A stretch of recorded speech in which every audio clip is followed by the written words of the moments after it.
Всем здравствуйте! Сегодня я вам покажу, как сделать QR-код для ваших публикаций.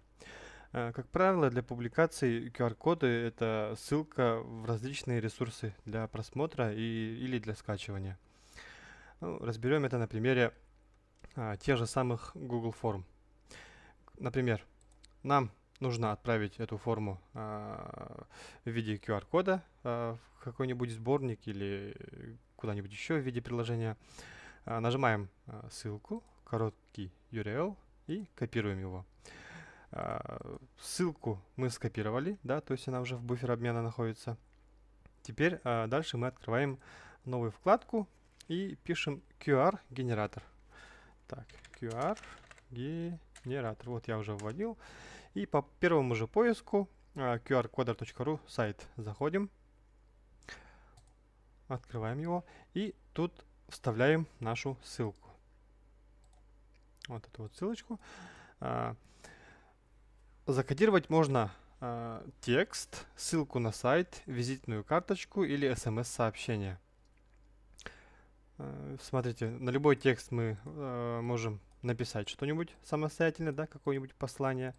Ссылку на сайт тут сразу уже с готовым HTTP она идет. Визитная карточка тоже имеет свою форму определенную, да, то есть мы это заполняем и создаем QR-код. Или же смс-сообщение с номером телефона и с текстом. В нашем случае мы используем или любой текст, или ссылку на сайт. Ну, мы будем использовать ссылку на сайт. HTTP изначально мы удаляем и вставляем свою ссылку. И нажимаем «Создать код». Вот, код у нас появился здесь. Да? Мы можем сразу сделать его большим по размеру. Допустим, сразу 6, для того, чтобы она была хорошего качества. Потом правая кнопка мыши и нажимаем «Сохранить картинку как». Сохраняем, выбираем место. Ну, я сейчас выберу рабочий стол. И напишу здесь, например, итоговая аттестация. Сохранить. Вот она у меня вот тут сохранилась. Открываю. И этот файл можно прикреплять уже куда вам будет угодно. Вот, можете сравнить. Они идентичные.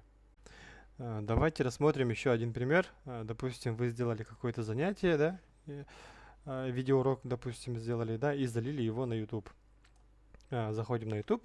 Ну вот, к примеру, вот есть маленький видеоурок.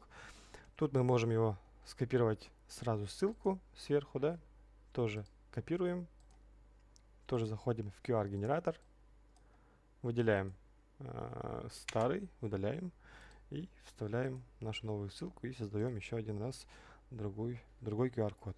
Вот, этот QR-код будет направлять на вот это вот видео. На этом все. Спасибо за внимание.